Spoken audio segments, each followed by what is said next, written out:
How to see list of all of the active sessions in ChatGPT.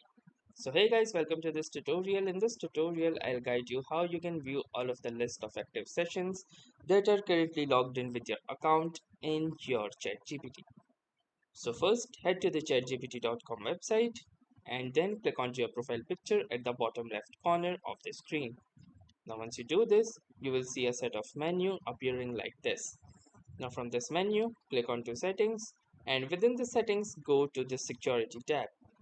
Now within the security tab, you can scroll down and you will see the sessions. Under sessions, you have the active sessions so that you can view all devices that have accessed your account. You can review active sessions, remove trusted devices or use logout to end all sessions. Simply click onto this and from here you can review all of the recent sessions and trusted devices that are associated with your account. Trusted devices can receive security prompts like approving sign-in request or unlocking your account. So you can see your current session which is right here, and apart from there you can also see other sessions which are logged in right here. You can log out of all sessions by clicking onto this log out all button as well, or log out any particular session by clicking onto the log out button in front of their own name.